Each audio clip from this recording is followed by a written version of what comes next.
Bienvenidos a un nuevo episodio del podcast El Cafecito Latinoamericano.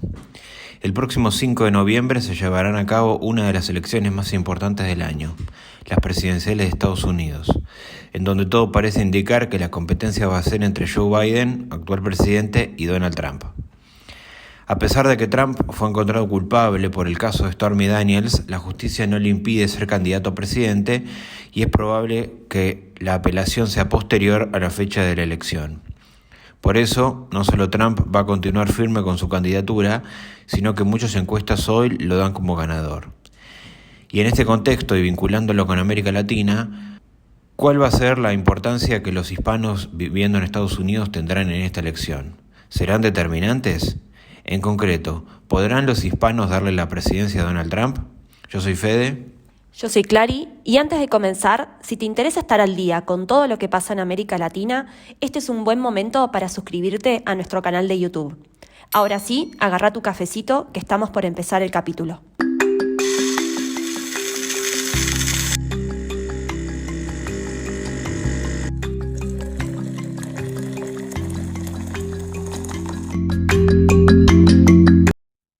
Y entonces, para empezar, Clary, suele hablarse de un voto latino, como algo homogéneo y monolítico. Pero realmente, ¿existe un voto latino? Muy buena pregunta. La realidad es que no. El voto latino podría haber sido hace 30 o 40 años un colectivo por ahí más homogéneo, pero hoy ya no lo es. Hoy no existe un solo voto latino, sino que lo que hay son muchísimos grupos, o podríamos decir como muchos votos latinos en plural. Por lo tanto, no podemos decir que los votantes de origen hispano en Estados Unidos monolíticamente favorezcan a uno u otro candidato. Hay algunas excepciones, como por ejemplo la elección del año 2020, en el que el 75% del voto latino fue para Joe Biden, pero esto ya es una primera característica que hay que tener en cuenta. En los medios de comunicación se suele hablar del voto latino como si fuese uno solo.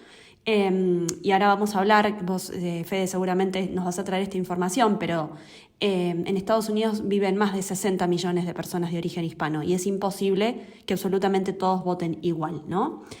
Para eso entonces nosotros tenemos que desglosar este mal llamado voto latino o estos votos latinos. Porque para saber cómo pueden votar hay que tener en cuenta varios factores. En primer lugar, el país de procedencia, de dónde vienen estos grupos hispanos o estas personas que están viviendo en Estados Unidos. No es la misma manera, no es lo mismo la manera de concebir la política de un mexicano que probablemente haya migrado a Estados Unidos por la situación económica o por la inseguridad, que una persona que viene de la Cuba de Fidel Castro, que llegó a Estados Unidos hace más de 60 o 70 años, o que viene en las últimas décadas de la Venezuela de Chávez, en donde la cuestión ideológica va a ser súper importante. Y en ese caso, por ejemplo, puede tener una mayor afinidad con el Partido Republicano que con el Partido Demócrata, porque vinculan más al Partido Demócrata con Cuba o con Venezuela, que tampoco es una cosa exacta, tampoco, por supuesto, no podemos decir que el Partido Demócrata esté alineado ideológicamente con Cuba, pero cuando el factor o la causa de la migración fue una cuestión política o ideológica, bueno, hay un mayor vínculo de estos migrantes con el Partido Republicano. Después está el estado en donde estos hispanos se asientan. Y esto tiene que ver, a su vez, con el país de procedencia. ¿Por qué? Porque en general los cubanos, por ejemplo, ya lo sabemos, se instalaron principalmente en Florida o, en segundo lugar, en Nueva York. Mientras que los mexicanos suelen residir en los estados fronterizos con México, y en cada uno de esos estados el peso de ese llamado voto latino, que insisto, tampoco es exacto, suele ser más o menos decisivo dependiendo del estado. También ahora, Fede, seguramente vos nos vas a contar cuáles son esos estados. Y en tercer lugar, la manera de votar o el candidato a votar también va a depender de la generación de estos migrantes. Aún dentro de un colectivo como por ejemplo los hispanos provenientes de Cuba, hay diferencias en las preferencias electorales según la camada o la generación que tienen de haber migrado.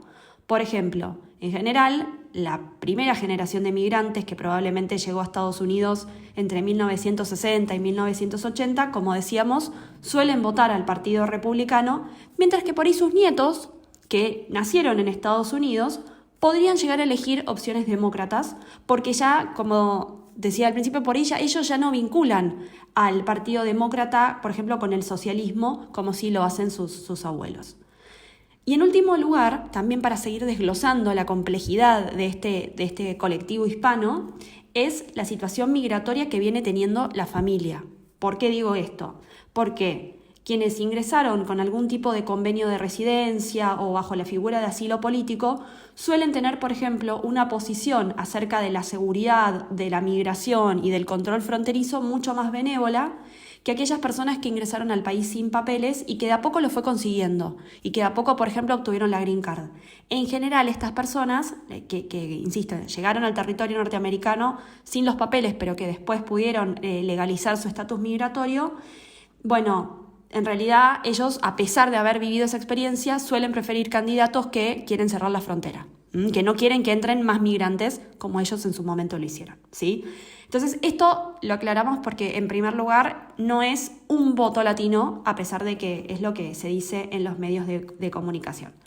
A partir de ahora nos tendríamos que preguntar quiénes son entonces estos hispanos en Estados Unidos que, como vos muy bien decía Fede en la bienvenida, empiezan a tener cada vez más relevancia y son un factor cada vez más decisivo a la hora de definir elecciones, ¿no?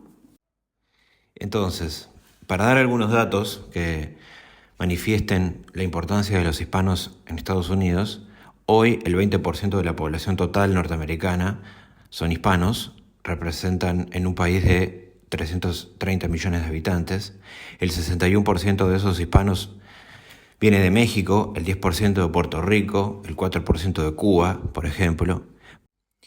Y hay proyecciones que dicen que para el 2060 los hispanos van a representar el 26% de la población total de Estados Unidos gracias a la migración y que los hispanos suelen tener tasas de natalidad más altas que la población blanca no hispana o los afroamericanos. Otras proyecciones complementan que para el 2100 los norteamericanos blancos no hispanos ya no van a ser el grupo étnico mayoritario predominante en Estados Unidos. Al mismo tiempo, los hispanos son la minoría que más crece y ya han superado hoy a la población afroamericana, que es la histórica segunda etnia en Estados Unidos. En estados como, por ejemplo, California o Nuevo México, los hispanos ya son mayoría y el país de Estados Unidos va en camino a ser el segundo país con mayor cantidad de personas que hablan español en el mundo, detrás de México. Según la organización Latino Donor Collaborative, si los latinos en Estados Unidos fueran un país, estos serían la quinta economía en el mundo. El PBI, el Producto Interno Bruto de la comunidad latina en Estados Unidos, suma 3,2 billones de dólares y el aporte económico que los latinos hacen en Estados Unidos conformó durante los años 2011 y 2021 casi el 21% del PBI total de Estados Unidos. Esto hace que los latinos tengan una influencia cada vez más grande en términos sociales, demográficos, económicos y en términos políticos también, porque hace que los candidatos se interesen cada vez más por ellos porque pueden definir elecciones. ¿Qué nos pasa con la elección presidencial 2024, ahora que conocimos quiénes son estos grupos hispanos? Bueno, según una encuesta del diario Washington Post, uno de los diarios más importantes de Estados Unidos, el 42% de los votantes latinos lo haría por Trump.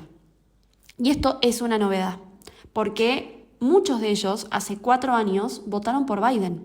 En el 2020, como decíamos al principio del capítulo, Biden obtuvo casi el 75% del llamado voto latino, pero a lo largo de su mandato fue perdiendo el apoyo de este colectivo, especialmente por cuestiones vinculadas con la inflación.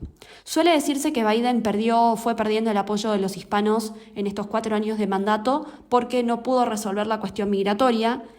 Eso en parte es cierto, pero el peso o el factor más decisivo que le quita el apoyo de los latinos a Biden y se lo da a Trump tiene que ver con la inflación.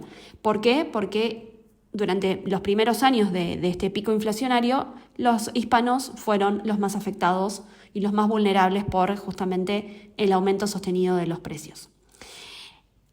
Al revés, en los últimos 2 años, el número de latinos que empiezan a apoyar al Partido Republicano aumentó un 60%.